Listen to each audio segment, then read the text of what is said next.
واقعہ کربلا تاریخ کا دردناک واقعہ ہے۔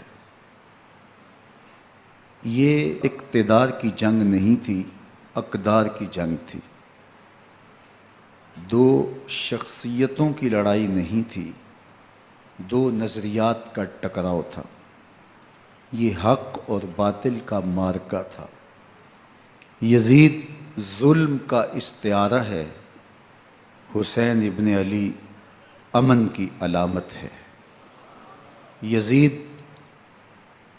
جبر کا پتلا ہے، حسین صبر کا پیکر ہے۔ یزید اپنی بدطینت فطرت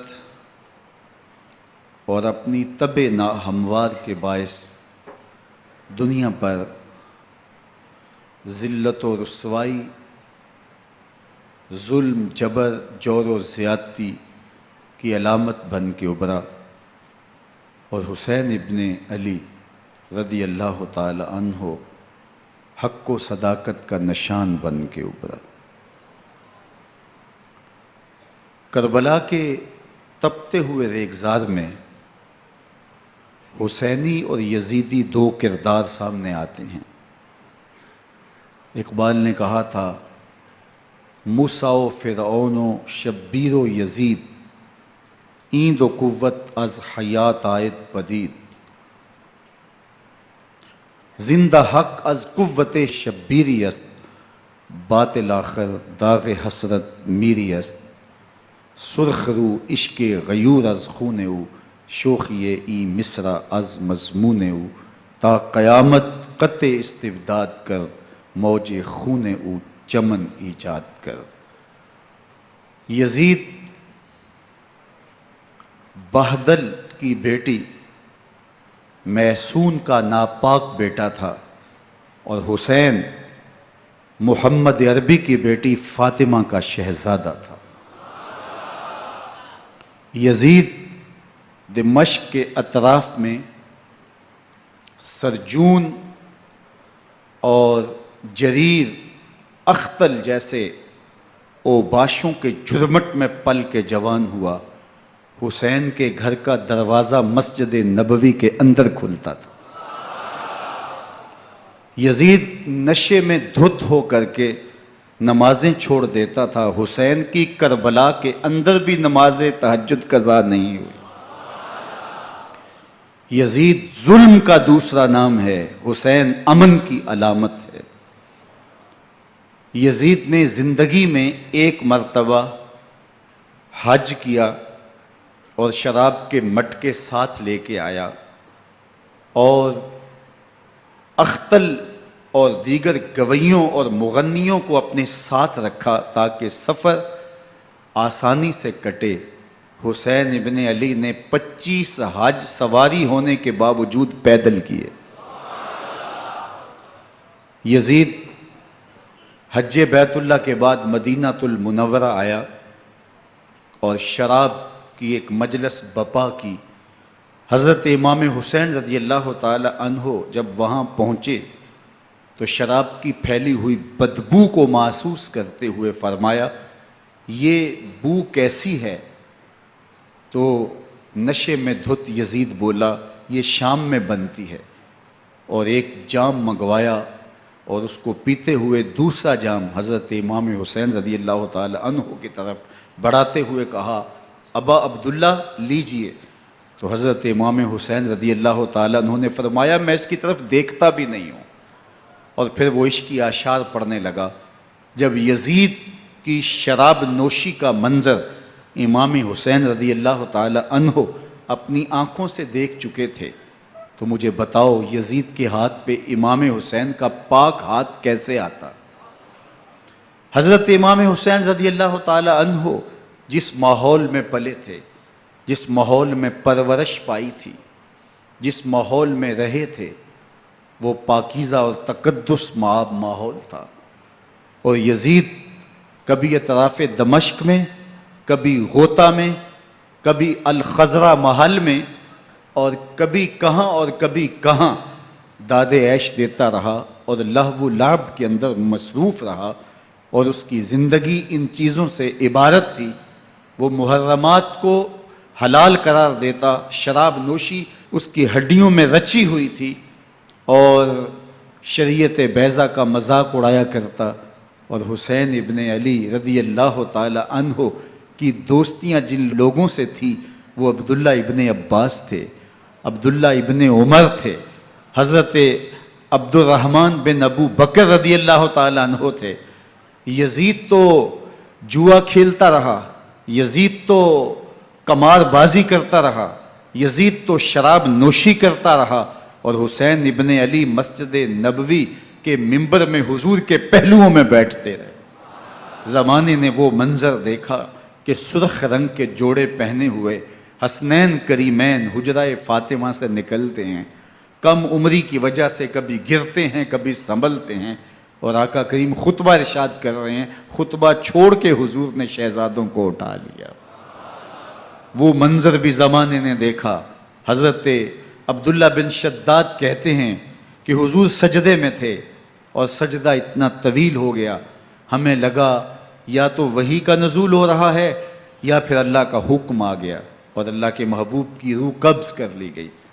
لیکن میں نے جب نظریں اٹھا کے ننکیوں سے دیکھا تو کیا منظر تھا کہ حسین ابن علی حضور کی پشت پہ بیٹھے ہوئے اور میرے آقا سجدے کو طول دے رہے ہیں.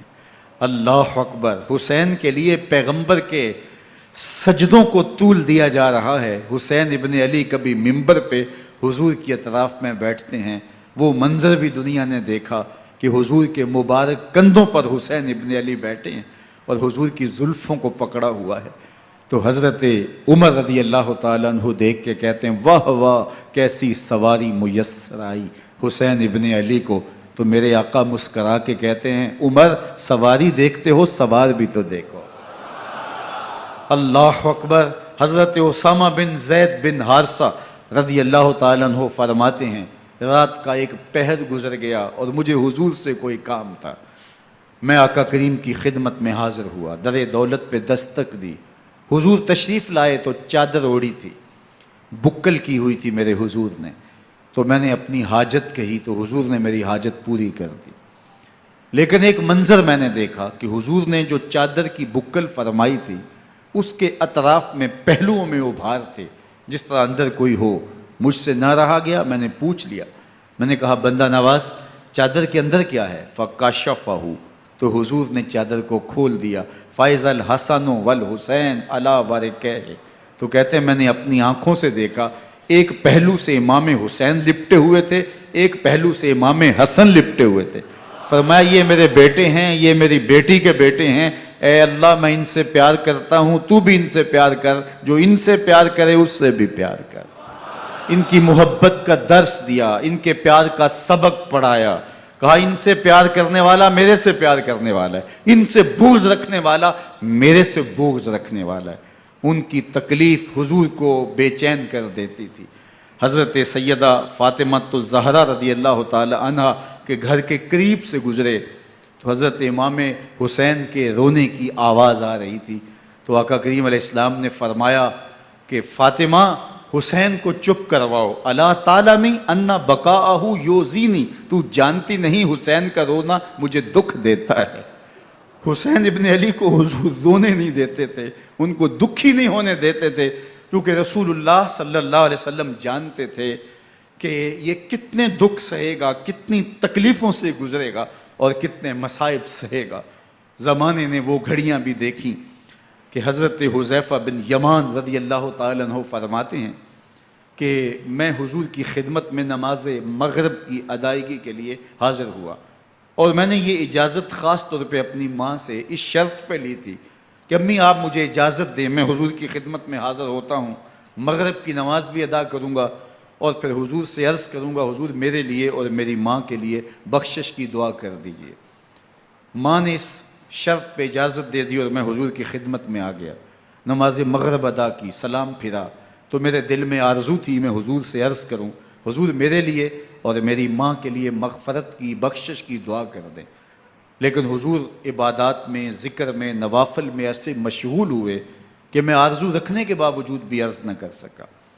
خیر نماز عشاء کا وقت ہوا، اذان پکاری گئی، حضور مصلی پہ آئے، نماز پڑھی، سلام پھرا، تو میرے دل میں پھر خیال آیا کہ ماں سے ایک نماز کی چھٹی لی تھی، نمازیں بھی 2 ہو گئیں، ماں نے جاتے پوچھنا ہے حضور سے میرے لیے اور اپنے لیے مغفرت کی، بخشش کی دعا کروائی تھی، تو کیا جواب دوں گا؟ اور حضور اٹھے اور کاشانہ اقدس کی طرف چل دیے۔ اب میرے دل میں یہ خیال رہ کے آ رہا تھا کہ ماں کو کیا جواب دوں گا؟ میں تو حضور سے بخشش و مغفرت کی دعا کروا ہی نہیں سکا۔ جب حضور چل پڑے تو غیر ارادی طور پہ میں بھی حضور کے پیچھے چل پڑا۔ چلنے میں تھوڑی سی رفتار تیز ہو گئی، جس سے قدموں کی آہٹ پیدا ہوئی، تو جب آواز پیدا ہوئی تو حضور نے رخ پھیرے بغیر فرمایا من ھذا، میرے پیچھے پیچھے کون آ رہا ہے؟ پھر خود ہی کہا حذیفہ تو نہیں؟ تو میرا دل دھڑک رہا تھا، قلت نعم، میں نے کہا جی حضور میں حذیفہ ہوں۔ فرمایا ما حاجتک، غفر اللہ لک ولامک، کیا کام ہے؟ اللہ تجھے بھی بخش دے، تیری ماں کو بھی بخش دے۔ اب جو کام تھا وہ جنبش لب سے پہلے ہی ہو گیا، یہاں تو لفظوں کا سہارا بھی نہیں لینا پڑتا، وہ بند لبوں کی بولیاں بھی سنتے ہیں۔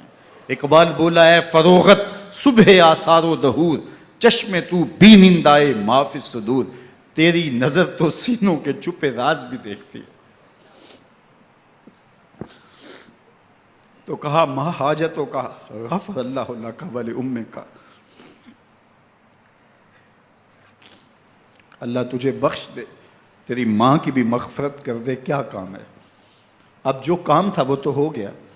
تو میرے حضور نے ارشاد فرمایا حذیفہ سنو، ابھی ایک فرشتہ آیا ہے جو اس سے قبل دھرتی پر پہلے کبھی نہیں آیا، آج پہلی مرتبہ اللہ سے اجازت لے کے 2 کام کرنے آیا ہے۔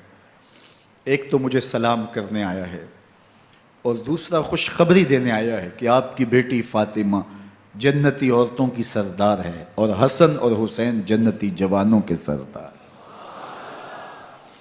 ایک طرف یزید ناپاک میسون کا پلیت بیٹا، اور ایک طرف محمد عربی کا نواسا، فاطمہ کے دودھ کا اثر، علی المرتضیٰ کے خون کی تاثیر، رسول اللہ صلی اللہ علیہ وسلم کے کندھوں پہ بیٹھنے والا۔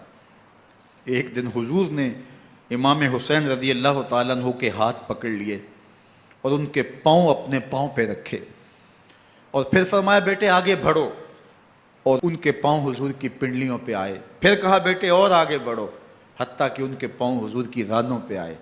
پھر فرمایا بیٹا اور آگے بڑھو، تو ان کے پاؤں حضور کے مبارک بطن اقدس پہ آئے۔ پھر بازوؤں کو کھینچ کے اپنے قریب کیا اور حسین ابن علی کے منہ میں اپنی زبان رکھ دی، اور وہ اس طرح چوس رہے تھے جس طرح کھجور چوسی جاتی ہے۔ تو اللہ کے محبوب علیہ السلام نے حسین ابن علی کو اپنی زبان کا لعاب دہن دے کر کے، وہ شیر رحمت دے کر کے، وہ کوثر و تسلیم سے پاکیزہ تر آب رحمت عطا کر کے ان کی ہمیشہ کے لیے پیاس بجھا دی، تاکہ کل کربلا کے تپتے ہوئے ریگزار میں حسین ابن علی کو پیاس کی شدت تنگ نہ کرے اور پائے استقلال میں لغزش نہ آنے پائے۔ ان نازوں سے پالے ہوئے حسین کو، ان محبتوں سے پالے ہوئے حسین ابن علی کو امتحان بھی اتنے بڑے درپیش تھے۔ یاری تیری سونا پر ازمیشاں تیریاں اگ، سونا پرکھیا جامدہ ہے نال اگاں دے لگ۔ جتنا بڑا شخص ہوتا ہے اتنی آزمائشیں بھی بڑی ہوتی ہیں۔ پیغمبر رحمت کی آغوش میں کھیلنے والا، حجرہ فاطمہ کا جانشین، مصلی رسول کا وارث، منبر رسول صلی اللہ علیہ وآلہ وسلم پر حضور کے مبارک پہلو اور گود میں بیٹھنے والا حسین، حضور کی زبان چوسنے والا حسین، حضور کے کندھوں پہ سواری کرنے والا حسین، آقا کریم علیہ الصلوۃ والسلام کے مبارک سجدے کی حالت کے اندر حضور کی پشت پہ کھیلنے والا حسین، جس حسین کا دروازہ مسجد نبوی کے اندر کھلتا تھا اور یزید کی کرتوتوں کے چشمدید گواہ تھے۔ یزید جب تخت نشین ہوتا ہے تو اسے یہ فکر ہوتی ہے کہ امام حسین، عبداللہ بن زبیر، عبداللہ بن عمر، عبداللہ ابن عباس یہ میری بیعت کریں. اور وہ ولید بن عقبہ کو لکھتا ہے کہ ہر صورت میں ان کی بیعت لو، اور اگر بیعت نہ دیں تو سختی کرو. حضرت امام حسین رضی اللہ تعالی عنہ کو بلاوا آتا ہے کہ آپ کو دارالامارت میں گورنر ہاؤس میں بلایا جا رہا ہے. ولید بن عقبہ کا پیغام آپ کو پہنچتا ہے. آپ اس وقت فرماتے ہیں کہ اس وقت جو پیغام پہنچا ہے وہ کسی خطرے سے خالی نہیں ہے. تو کچھ سواروں کو ساتھ لیا، کہا تم دارالامارت کے باہر کھڑے رہنا، اگر میری آواز بلند ہوئی تو اندر آ جانا، ورنہ تم انتظار کرنا. آپ اندر گئے. ولید بن عقبہ نے مروان کو بھی بلایا تھا. مروان بن حکم یہ گورنر مدینہ ولید سے پہلے رہ چکا ہے، تو اس نے مشورہ دیا کہ سختی کی جائے. خیر ولید بن عقبہ نے کہا کہ یہ خط ہے، حضرت امیر معاویہ کا انتقال ہو گیا اور یزید تخت نشین ہوا ہے، لہٰذا وہ آپ سے بیعت کا مطالبہ کرتا ہے.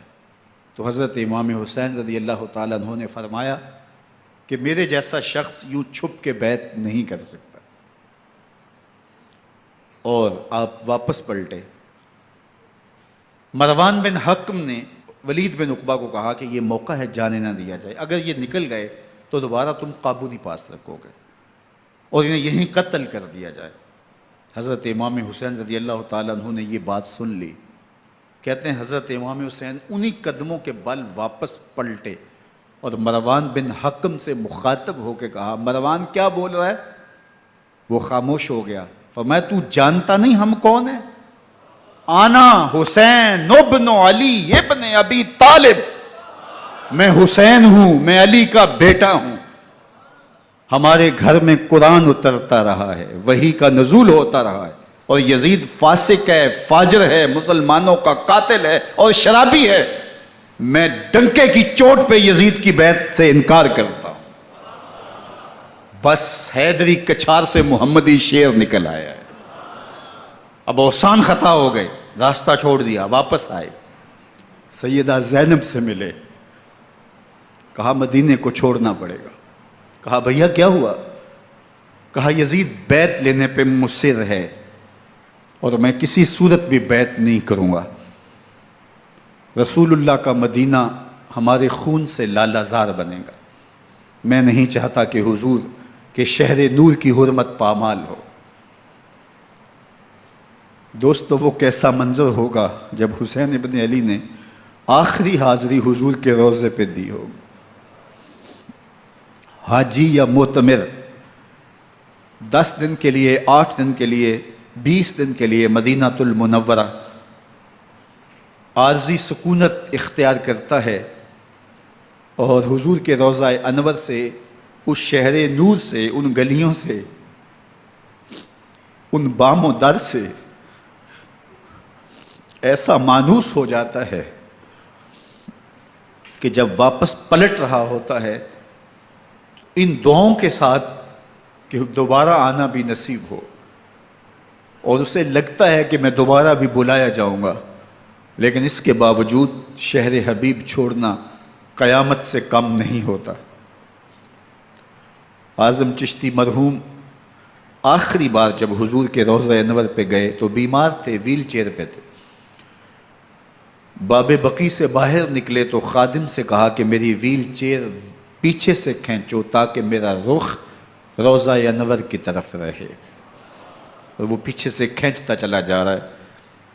اور جب باب مکہ سے پیچھے جنت البقیع کے قریب سے گنبد خضرا نگاہوں سے اوجل ہونے لگا تو اعظم چشتی مرحوم نے کہا، جان بدن سے نکلتی ہے اعظم، جان بدن سے نکلتی ہے اعظم، کوئی آسان ہے مدینے سے جدا ہونا،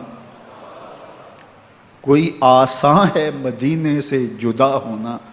یہ اس شخص کی کہانی ہے جو 10 دن، 5 دن، مہینہ، 2 ماہ وہاں رہتا ہے اور پھر اس شہر کو چھوڑ کے آنا اس کے لیے آسان نہیں ہوتا.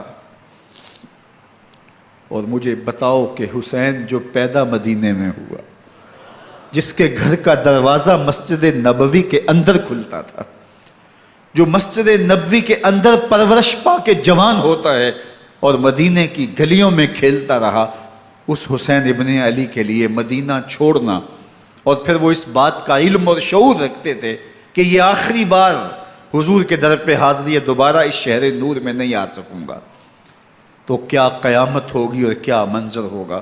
محمد بن حنفیہ کے علاوہ خاندان نبوت کے جتنے لوگ تھے ان سب نے شہر مدینہ کو الوداع کہا، اور رات کے موقع میں مدینہ المنورہ کو، مسجد نبوی کو چھوڑ کر کے مکہ کی جانب عازم سفر ہوئے۔ 3 شعبان المعظم کو مکہ المکرمہ پہنچتے ہیں، ادھر کوفیوں کے خطوط آنے شروع ہو جاتے ہیں۔ حضرت امام حسین رضی اللہ تعالیٰ عنہ مسلم بن عقیل رضی اللہ تعالیٰ عنہ کو صورتحال معلوم کرنے کے لیے بھیج دیتے ہیں۔ 40,000 کوفی آپ کے ہاتھ پہ بیعت کر لیتے ہیں۔ ادھر 25 پیدل حج کرنے والے حضرت امام حسین 8 ذی الحج کو احرام باندھتے ہیں، لیکن آپ کو پتہ چلتا ہے کہ حاجیوں کے روپ میں قاتل چھپا دیے گئے، تو آپ اس احرام کو حج کی بجائے عمرے میں بدلتے ہیں اور کوفے کی جانب عازم سفر ہوتے ہیں۔ کائنات والو، ذرا سینے پہ ہاتھ رکھ کے دیکھو کہ یہ کتنا مشکل مرحلہ تھا۔ اس دین کی آبرو کو بچانے کے لیے حضرت امام حسین رضی اللہ تعالیٰ عنہ نے کتنا بڑا قدم اٹھایا۔ آپ کے بہیخہ، دوست، احباب عبداللہ بن عمر یہ سارے روکتے ہیں۔ عبداللہ بن عباس کہتے ہیں حضرت نہ جائیے، الکوفی لا یوفی، کوفی کبھی وفا نہیں کرتے۔ آپ کے والد کو وہاں شہید کیا گیا، لیکن آپ ایک فرض کو نبھانے جا رہے ہیں۔ میرے غم گسارو، میرے مہربانوں، نہ روکو مجھ کو جانے دو، مجھے نانے کے دی کی ڈوبتی کشتی بچانے دو، میں جاتا ہوں کہ دنیا پر وفا کا نام رہ جائے، میں رہوں نہ رہوں پر عظمت اسلام رہ جائے۔ میں نہیں جاتا تو نبی کے گھر کی آن جاتی ہے، میں نہیں جاتا تو نبی کے گھر کی آن جاتی ہے، تمہارا دین جاتا ہے میری غیرت ایمان جاتی ہے۔ حضرت امام حسین یہاں سے چلتے ہیں، ابھی راستے میں ہی پہنچتے ہیں کہ یہ خبر آتی ہے کہ کوفے والوں نے بے وفائی کر دی، حضرت مسلم بن عقیل رضی اللہ تعالیٰ عنہ کو شہید کر دیا گیا، نعمان بن بشیر معزول کر دیے گئے، ابن مرجانہ ابن زیاد وہاں متعین کر دیا گیا جو سخت گیر شخص تھا، اور اس نے لوگوں کو ڈرایا دھمکایا اور کوفے کے لوگوں کے دل بدل گئے اور وہ بیتیں توڑنے لگے۔ وہ منظر مسجد کوفہ کا کتنا دلگداز تھا۔ جب امام نماز کے لیے کھڑے ہوئے تو 40,000 لوگ آپ کے پیچھے تھا۔ جب سلام پھیرا اور امام نے دیکھا کہ پیچھے لوگ نہیں ہیں، پھر لوگوں نے اپنے دروازے بھی بند کر لیے۔ رات کی تنہائیاں ہیں اور حضرت مسلم بن عقیل کو کوئی پناہ دینے والا نہیں ہے۔ لوگوں نے دروازے بند کر لیے کہ کہیں ہمارے گھر میں نہ آ جائیں اور ہم مشقت اور حکومتی تشدد کا شکار نہ ہوں۔ کتنا دردناک لمحہ ہے حضرت مسلم بن عقیل رضی اللہ تعالیٰ عنہ پہ، اور پھر حضرت مسلم بن عقیل بے دردی سے شہید کر دیے جاتے ہیں۔ آپ ابھی راستے میں ہیں، یہ ساری کہانی پہنچتی ہے کہ حضرت مسلم شہید کر دیے گئے اور بے دردی سے شہید کر دیے گئے۔ وہ جنہوں نے خط لکھے تھے کہ ہم آپ کے ساتھ ہیں اور ہم منتظر ہیں، چشم برا ہیں، آپ کے قدموں کی چاپ سننے کے لیے بےتاب ہیں، آج انہوں نے بیتیں توڑ دی۔ 40,000 کوفی منحرف ہو گئے۔ مسجد کوفہ کا وہ منظر کس قدر روح کو تڑپا دینے والا تھا۔ ہم پچھلے سال عصر اور مغرب کے درمیان جب کوفہ پہنچے تو سورج ڈوبنے کے قریب تھا۔ میں نے اپنی زندگی میں اتنا اداس موسم کہیں نہیں دیکھا جتنا اداس موسم کوفے میں دیکھا۔ ایسے لگتا تھا جس طرح کوفے کی آب و ہوا آج بھی شرمندہ ہے۔ جو مسلم بن عقیل اور خاندان نبوت کے ساتھ اہل کوفہ نے کیا، حضرت امام حسین رضی اللہ تعالیٰ عنہ کو ان کے بہی خواہوں نے، اعزاء نے، اقربا نے، دوستوں نے، آوان و انصار نے، ساتھیوں نے کہا کہ حضرت حالات یکسر تبدیل ہو گئے، اب ہمیں مراجعت کر جانی چاہیے، واپس پلٹ جانا چاہیے۔ تو حضرت امام حسین کافی سوچ بچار میں رہے، پھر اس کے بعد آپ نے فیصلہ کیا کہ ہم آگے بڑھیں گے۔ دوستوں نے کہا کہ حضرت اگر آپ آگے بڑھیں گے تو ہمیں لگتا ہے کہ وہ آپ کے ساتھ سلوک اچھا نہیں کریں گے اور آپ بچوں کے سامنے پیاسے شہید کر دیے جائیں گے۔ تو حضرت امام حسین رضی اللہ تعالیٰ عنہ نے وہاں ایک خطبہ ارشاد فرمایا کہ لوگوں تم جو مجھے بتا رہے ہو مجھے اچھی طرح معلوم ہے، جو تم مجھے منظر پیش کر رہے ہو وہ میری نگاہوں میں ہے، اور جو کچھ ہونے والا ہے چشم تصور وہ منظر دیکھ رہی ہے۔ چونکہ حضرت امام حسین رضی اللہ تعالیٰ عنہ کی شہادت کی خبر حضرت امام حسین کے پیدا ہوتے ہی خاندان نبوت میں عام تھی۔ حضور علیہ الصلوۃ والسلام کو یہ بات جبریل امین نے آ کے بتائی تھی جب حسین ابن علی کے ساتھ حضور محبت کا اظہار کر رہے تھے، تو یہ جبریل امین نے آ کے کہا تھا حضور آپ کا یہ بیٹا ارض طف میں شہید کر دیا جائے گا، اور کربلا کی مٹی لا کے حضور کو دی اور ام سلمہ کو حضور نے عطا کر دی۔ حضرت ام سلمہ کہتی ہیں کہ ایک دن میں سوئی تو خواب دیکھا کہ حضور کے مبارک بال بکھرے ہوئے ہیں اور سخت پریشان ہیں، تو میں نے کہا کہ حضور آپ کی یہ کیا حالت ہے؟ وَبِيَدِهِ قَارُورَةٌ، اور حضور کے ہاتھ میں ایک شیشی ہے، فیہا دمن، جس کے اندر خون ہے۔ تو میں نے کہا حضور یہ کیا؟ فرمایا میں قتل گاہ حسین سے آ رہا ہوں اور یہ حسین ابن علی کا خون ہے۔ تو کہا 10 محرم کا دن تھا، دوپہر کا یہ منظر تھا، میں کیلولہ کر کے اٹھی، جب میں نے دیکھا تو وہ شیشی جس میں کربلا کی مٹی رکھی تھی وہ خون بن چکی تھی۔ تو یہ خبر پہلے دی گئی تھی، یہ بتا دیا گیا تھا۔ فرمایا میرے دوستو جو تم مجھے بتاتے ہو میں اس سے بے خبر نہیں ہوں، یہ سب کچھ ہونے والا ہے، لیکن اس کے باوجود میں کیوں جا رہا ہوں؟ تو آپ کا ایک تاریخ ساز جملہ ہے جو کربلا کے فلسفے کو ہمارے سامنے رکھتا ہے کہ یہ اتنا بڑا امتحان کیوں دیا۔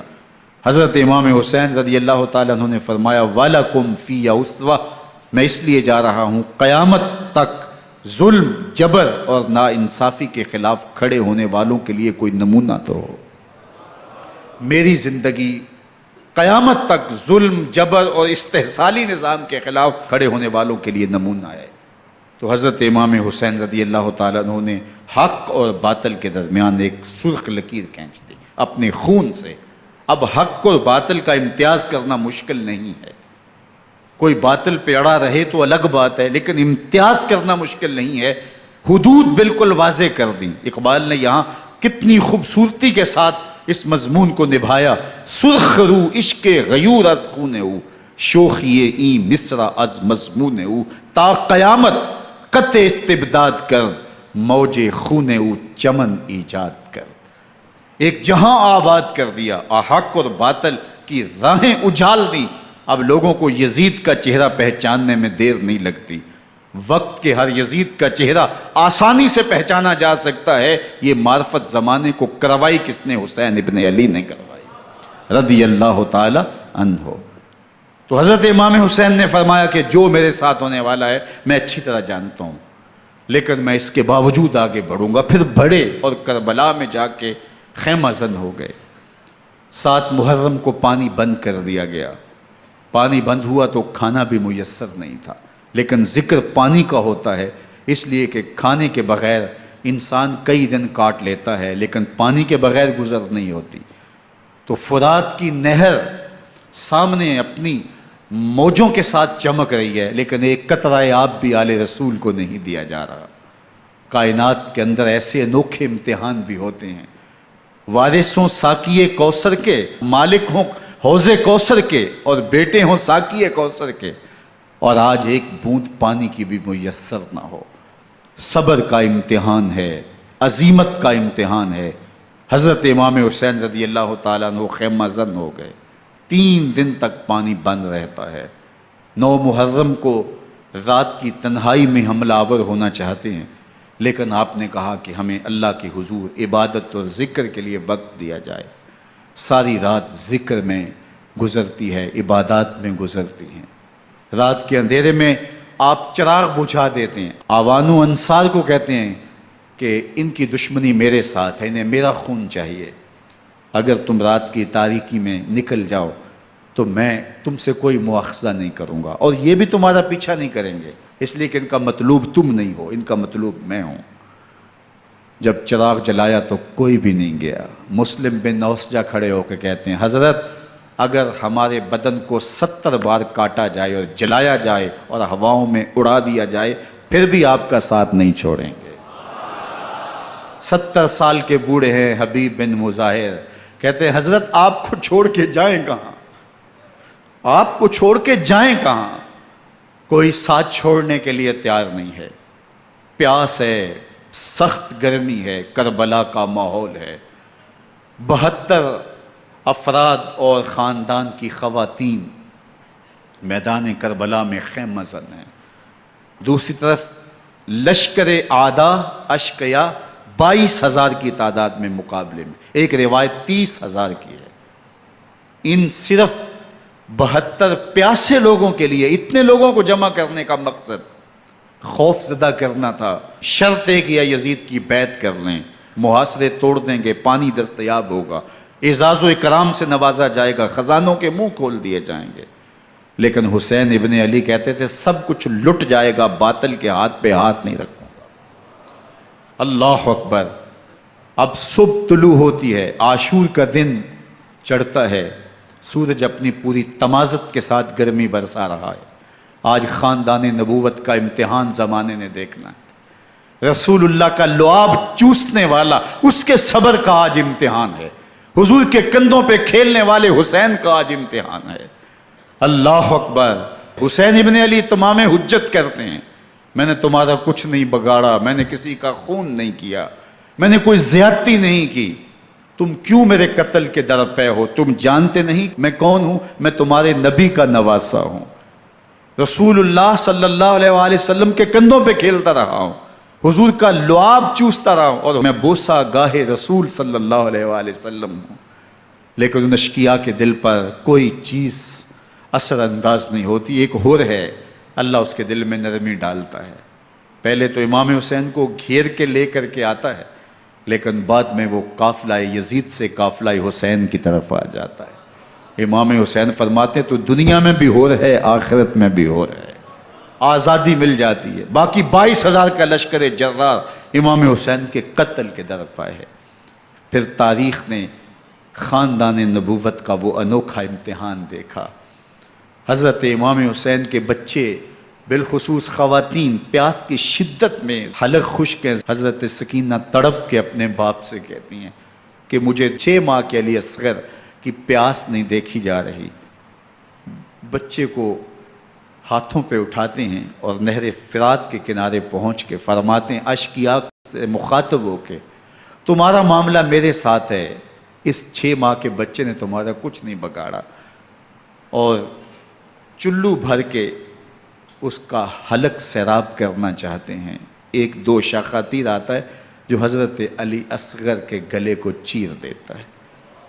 راوی لکھتے ہیں کہ وہ عام تیر نہیں تھا، جانوروں کو شکار کرنے کے لیے جو بڑے تیر ہوتے ہیں وہ 2 شاخہ تیر تھا۔ وہ گردن کو کاٹ دیتا ہے، خون بہنے لگتا ہے، گردن لٹک جاتی ہے۔ حضرت امام حسین وہ بہتا ہوا خون اپنے چلو میں لیتے ہیں اور آسمان کی طرف اچھال کے کہتے ہیں مالک حسین کی یہ قربانی بھی قبول فرما۔ یہ تماشا لب بام نہیں ہے، بچہ بیمار ہو ڈاکٹر جواب دے دیں، ماں باپ کے ہاتھ پھول جاتے ہیں، زندگی کی سانسیں ابھی چل رہی ہوتی ہیں، لیکن ڈاکٹر کہے کہ یہ میرے بس کا روگ نہیں ہے، کہیں اور لے جاؤ، تو زندگی کا لف و نشر غیر مرتب ہو جاتا ہے۔ میں سلام پیش نہ کروں حسین ابن علی کو، 6 ماہ کا علی اصغر ہاتھوں میں دم توڑتا ہے، گردن لٹک جاتی ہے، خون بہہ رہا ہے، اب خیموں کی طرف بڑھ رہے ہیں، لیکن زبان پہ شکایت نہیں ہے، کہتے ہیں مالک حسین کی یہ قربانی قبول کر لے۔ اب خیموں کی طرف آنا، شہر بانوں ام رباب سیدہ زینب حضرت سکینہ سلام اللہ علیہا کا سامنا کوئی آسان کام نہیں تھا، لیکن حسین ابن علی آتے ہیں، شہزادے کو یہاں خیموں کے قریب رکھ کے کہتے ہیں کہ یہ حوض کوثر سے سیراب ہو گیا ہے۔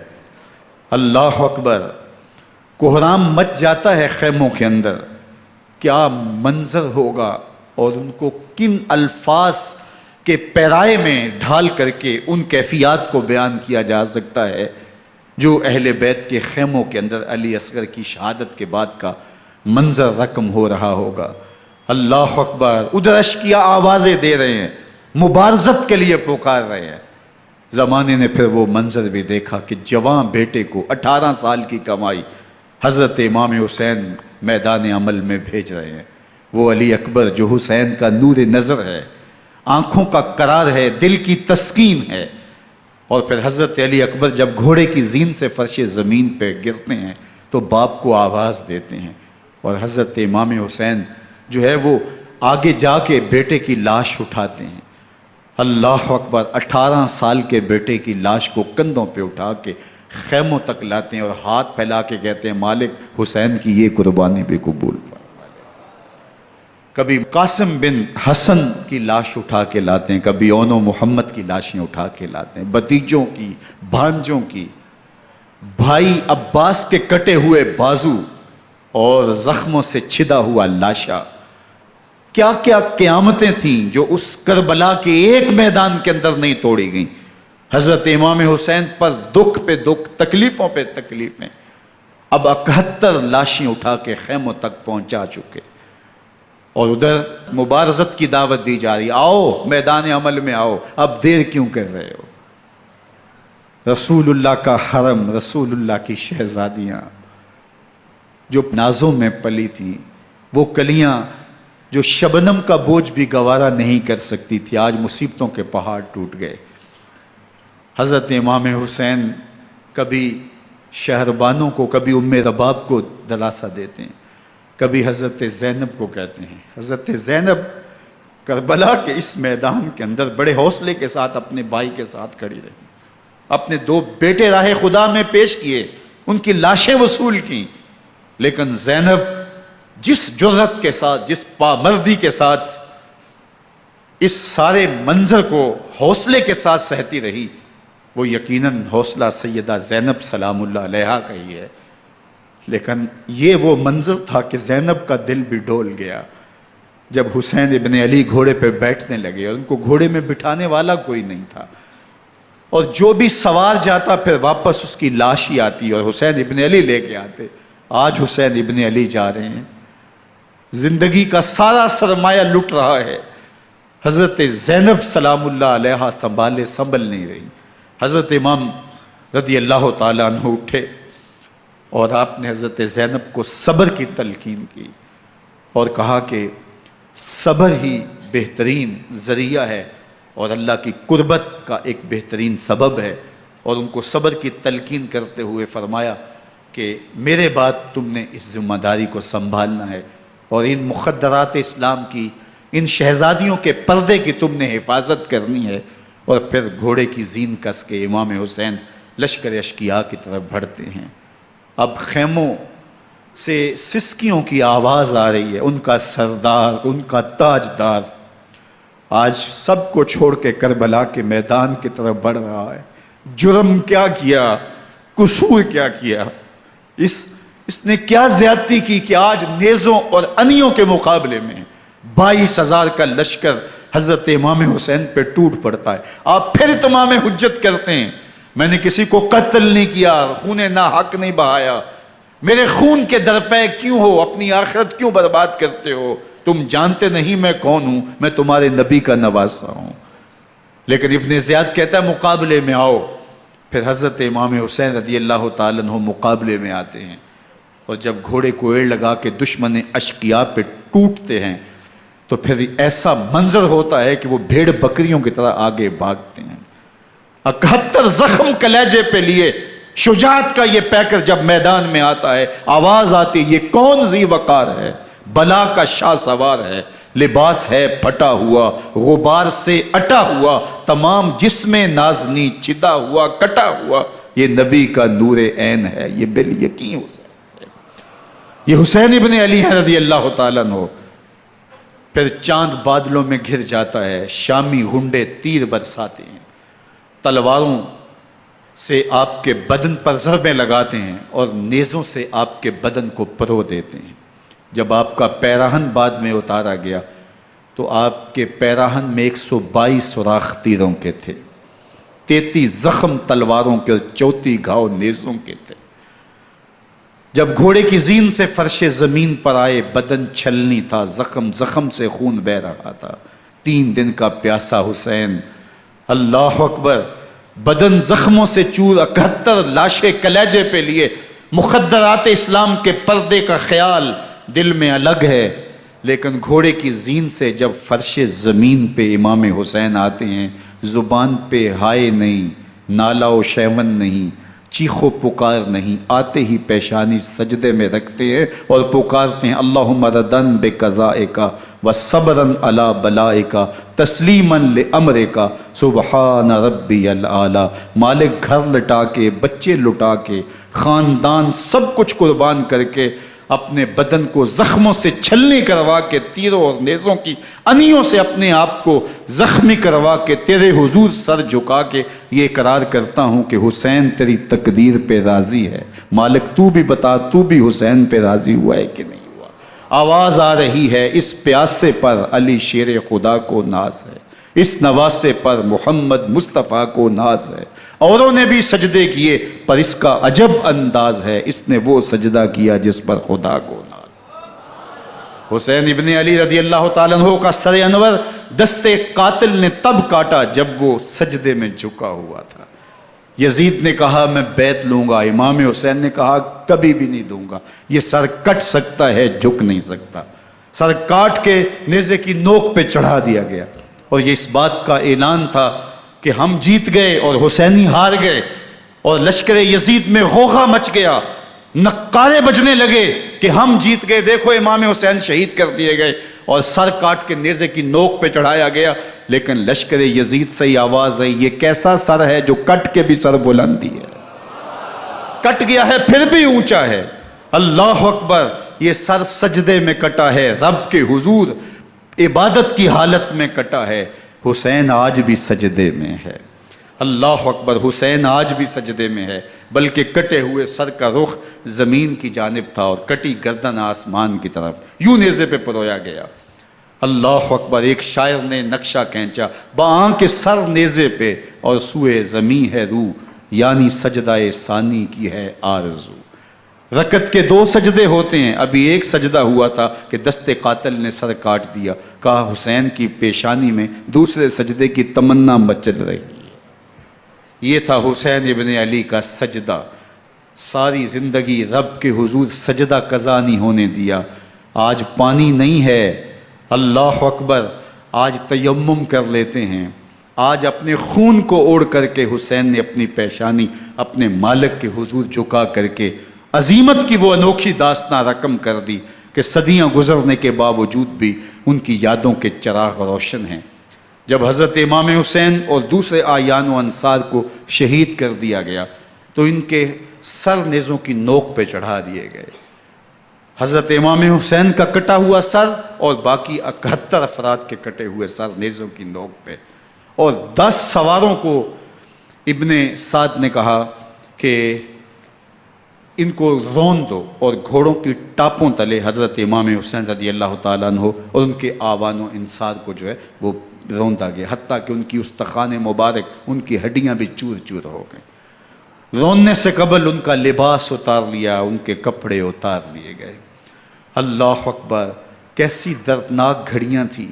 یزید کا صرف یہی بد کرداری کا مرحلہ نہیں تھا، اس کربلا کے صحرا کے اندر یزید نے جس طرح امام حسین رضی اللہ تعالیٰ عنہ کو شہید کیا اور حضرت امام حسین کے خاندان کو شہید کیا، جب مدینہ المنورہ پر یزید نے مسلم بن عقبہ کو مقرر کیا، جس کو بزرگوں نے مصرب بن عقبہ کہا ہے، تو اس کو کہا 3 دن تک مدینے کا حرم تمہارے لیے حلال ہوگا، جو چاہو تم کرنا، اور شامی فوجوں کو اجازت ہوگی۔ تو وہاں بھی انہوں نے 10,000 تابعین اور 700 صحابہ کو شہید کیا۔ حضرت ابو سعید خدری رضی اللہ تعالیٰ عنہ گھر سے باہر نکلے، کافی بوڑھے ہو چکے تھے، تو انہوں نے حضرت ابو سعید خدری کو پکڑ لیا، کہا تم کون ہو؟ کہا مجھے ابو سعید خدری کہتے ہیں۔ تو کہا ہاں تمہارا نام سنا ہے، اور داڑھی سے پکڑ کے کھینچا اور کہا کہ ہے تمہارے پاس جو ہمیں دو؟ تو کہا کہ میرے پاس تو کچھ بھی نہیں، میں تو فقیر آدمی ہوں۔ تو ان کے گھر ان کو لے گئے، تو 2 کبوتر رکھے تھے حضرت ابو سعید خدری نے، تو وہ کبوتر لوٹ کے لے گئے۔ اللہ اکبر۔ حضرت ابن سنان رضی اللہ تعالیٰ عنہ کو، جو حضور کے علم بردار تھے فتح مکہ کے دن، ان کو ستو پہلے پلائے اور پھر ان کی گردن کاٹی گئی، اور کہا یہ ہے وہ ستو جو تم زندگی میں آخری بار پیو گے۔ ایک گھر میں داخل ہوئی شامی فوج، تو ایک خاتون کے ابھی ابھی بچہ پیدا ہوا تھا، اور قابلہ نے، دائیہ نے، وہ بچہ ماں کی چھاتی پہ لٹایا، اور وہ ماں کا پہلا دودھ پی رہا تھا۔ تو یہ جا کے کہنے لگے نکالو تمہارے پاس جو کچھ ہے۔ تو اس خاتون نے کہا تم جانتے ہو یہ بچہ کون ہے؟ تو انہوں نے کہا ہم نہیں جانتے۔ کہا یہ حضرت ابن ابی کبشہ انماری رضی اللہ تعالیٰ عنہ کا بچہ ہے، اور یہ وہ صحابی ہیں کہ جو بیت الشجرہ کے موقع پہ حضور کے ہاتھ پہ بیعت کرتے ہیں۔ انہوں نے اس چیز کا لحاظ نہ کیا کہ جو کچھ ہے وہ ہمیں دو، ورنہ تیرے بچے کے نہیں چھوڑیں گے۔ تو ماں بچے سے مخاطب ہو کے کہتی ہے، ابھی بچہ پیدا ہوا ہے اور ماں سے پہلا دودھ پی رہا ہے، کہ بیٹے اگر میرے پاس کچھ ہوتا، وہ قیمتی سے قیمتی چیز بھی ہوتی، تیری جان کے لیے قربان کرتی، لیکن اس وقت میرے پاس کچھ ہے نہیں۔ تو ایک شکی آگے بڑھا اور بچے کو ایک ٹانگ سے پکڑ کے کھینچ کے دیوار کے ساتھ پٹک کے مارا، جس سے دماغ کا بھیجا نکل گیا۔ کیا کیا زیادتیاں نہیں کی۔ 700 صحابہ حرہ کے واقعہ میں شہید کیے یزید نے، اور 10,000 تابعین شہید کیے۔ مسجد نبوی میں ممبر رسول کے ساتھ گھوڑے باندھے، اور وہ ممبر رسول اور مصلی رسول کے قریب لید کرتے رہے۔ حضرت سعید عبد المسیب فرماتے ہیں میں نابینا تھا اور حضور کے روضہ انور کے پاس بیٹھا تھا، اور یزید کے سپاہی آتے، جو بھی مسجد میں نظر آتا پکڑ کے لے جاتے، مجھے نابینا سمجھ کے چھوڑ دیتے، لیکن میں پریشان تھا کہ ظہر کا وقت ہوگا، عصر کا وقت ہوگا، مغرب عشاء کا وقت ہوگا، نہ اذان، نہ اقامت، نہ جماعت، تو کیسے مجھے پتہ چلے گا کہ نماز کا وقت ہو گیا، اور کیسی میری نمازوں کا کیا بنے گا؟ میں اس فکر میں بیٹھا تھا۔ لم ازل اسمع الاذان والاقامت من قبر رسول اللہ صلی اللہ علیہ وآلہ وسلم۔ فرماتے ہیں جب بھی پھر نماز کا وقت آیا، گنبد خضرا سے اذان کی بھی آواز آئی، اقامت کی بھی آواز آئی۔ 3 دن تک مسجد نبوی کے اندر گھوڑے بندے رہے، اور مدینہ کی حرمت پامال کی۔ مدینہ کے گھروں کے اندر یہ بدکماش داخل ہوئے، اور جو بدکاریاں انہوں نے کی، کلیجہ منہ کو آتا ہے۔ 1002 شیزائیں ان بدکاروں کی بدکاریوں کی وجہ سے کنواری حالت کے اندر حاملہ ہوئی۔ 3 دن تک مدینے کا حرم انہوں نے پامال کیا، اور پھر مکہ المکرمہ میں کعبۃ اللہ پر گولے برسائے، اور کعبہ کا غلاف جل گیا۔ وہ تو یزید مر گیا، اور حضرت عبداللہ ابن زبیر رضی اللہ تعالیٰ عنہ نے اپنی خلافت کا اعلان کیا۔ یزید کے یہ کرتوت تھے، ادھر اہل مدینہ کو ستایا، ادھر اہل مکہ کو ستایا، اور رسول اللہ صلی اللہ علیہ وسلم کے خانوادے کی بے حرمتی اور توہین کی۔ نہ صرف انہیں قتل کیا گیا، ان کی لاشوں پہ گھوڑے دوڑائے۔ ابن سعد اور شمر جو ہے وہ خیموں میں داخل ہوا، اور مخدرات اسلام کی چادریں چھیننے کی کوشش کی۔ حضرت زینب سلام اللہ علیہ نے مخاطب ہو کے کہا ہمارے چہرے کے رکھوالے چلے گئے ہیں، ظالم تو خیال نہیں کرتا ہم رسول اللہ کی بیٹیاں ہیں۔ حضرت شہربانو، حضرت زین العابدین اور حضرت زینب سلام اللہ علیہم، ان تینوں کو ایک اونٹ پہ باندھا گیا، اور باقی اونٹوں پہ باقی سادات کو، حضور کی شہزادیوں کو باندھا گیا، رسیوں میں جکڑا گیا، اور اونٹوں پہ باندھ کر کے کوفے کی جانب آگے آگے شہیدوں کے سر چل رہے ہیں، اور پیچھے یہ قافلہ چل رہا ہے۔ اور جب یہ قافلہ وہاں سے گزرا جہاں لاشیں پڑی تھی، امام زین العابدین 14 سال کے تھے اور بیمار تھے، اور ان کا حوصلہ نہ ہوا، وہاں غشی ان کے اوپر آنے لگی، اور وہ منظر ابن کثیر نے، باقی لوگوں سب نے لکھا ہے کہ پھر جب ان کی یہ حالت ہوئی تو پھر سیدہ زینب سلام اللہ علیہ، جنہوں نے ابھی تک بڑے حوصلے کے ساتھ ساری مشکلات کا مقابلہ کیا تھا، اب ان کے بندن ٹوٹ گئے اور آنکھوں سے آنسو بہنے لگے، اور سیدہ زینب نے امام حسین رضی اللہ تعالیٰ عنہ کی لاش پہ کھڑے ہو کے، اور وہ روندی ہوئی لاش، ٹوٹی ہوئی ہڈیاں، اور وہ برینا بدن، کٹا ہوا سر نیزے کی نوک پہ، اور لاش یہ پڑی ہے، تو حضرت سیدہ زینب نے مدینے کی طرف منہ کر کے جو ہے وہ حضور سے فریاد کی، یا محمد آہو، یا محمد آہو، ھذا حسین بالآراء مزمل بالدماء، یا محمد آہو بناتوں کا سبایا۔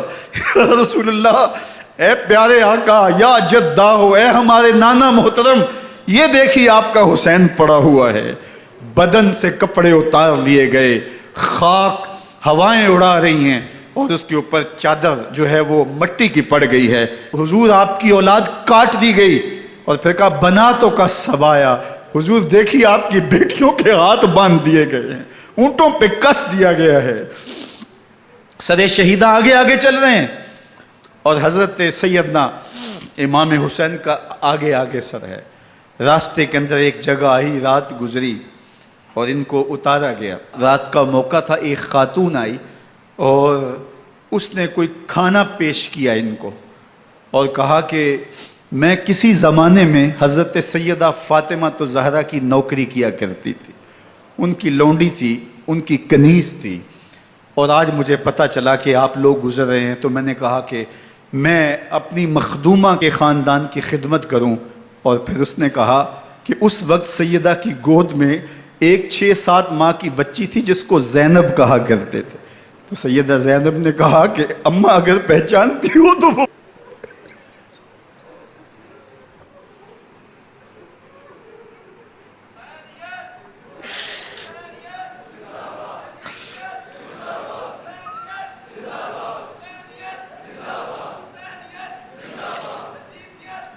یہ تاراج اور لٹا ہوا کارواں پھر وہاں سے کوفے میں کیسے پہنچا، اور کوفے کے اندر سیدہ زینب سلام اللہ علیہا نے وہ یزید کے دربار میں، ابن زیاد کے دربار میں وہ جرأت آمیز جو باتیں کہیں، اللہ اکبر، زینب کی زبان میں علی کی خطابت بول رہی تھی، اور پھر دشمن اور دوست سارے رونے لگے، اور وہ کیا دل گداز منظر تھے۔ اور پھر یہ سروں کا قافلہ اور سادات کرام کا مشکیں کسی ہوئی ہیں اور اونٹوں پہ باندھے ہوئے، ان کو وہاں سے پھر قادسیہ، اور قادسیہ سے پھر دمشق یزید کے دربار میں پہنچایا گیا، اور وہاں سے یہ لٹے ہوئے خانمہ برباد تاراج لوگ مدینہ المنورہ میں کیسے پہنچے، اور اہل مدینہ نے کیسے استقبال کیا، اور وہ منظر کتنا دلگداز تھا جب اہل مدینہ زینب سے پوچھتے تھے زینب حسین کہاں ہے؟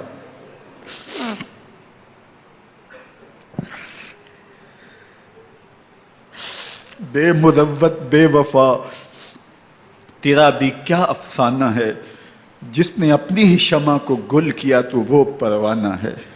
اپنے پیغمبر کے شہزادوں کو اور اپنے پیغمبر کی شہزادیوں کو جو دکھ اس امت نے دیے، یہ کائنات کی ایک انوکھی داستان ہے۔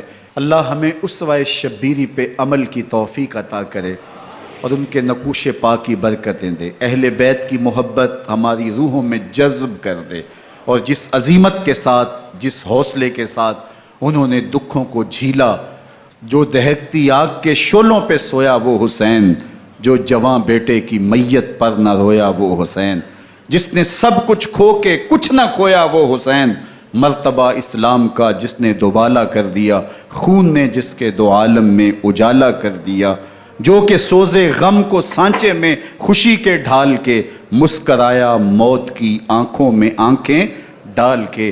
اے حسین ابن علی تم پر سلام، نازش آل نبی تم پر سلام۔ ذرا میرے ساتھ یہ پڑھ لیجئے، اے حسین ابن علی تم پر سلام، نازش آل نبی تم پر سلام، تم پہ لاکھوں رحمتیں لاکھوں سلام، اے شہیدان محبت کے امام، لالا گوں لالا بدن لالا کفن، اے چمن اندر چمن، زندگی ہی زندگی تیری حیات اے حیات اندر حیات اندر حیات، افتخار ملت بیضا ہے تو، رب کعبہ کی قسم یکتا ہے تو، فخر کا دل میں دریچہ باز کرنا چاہیے، جن کا تو آقا ہے ان کو ناز کرنا چاہیے۔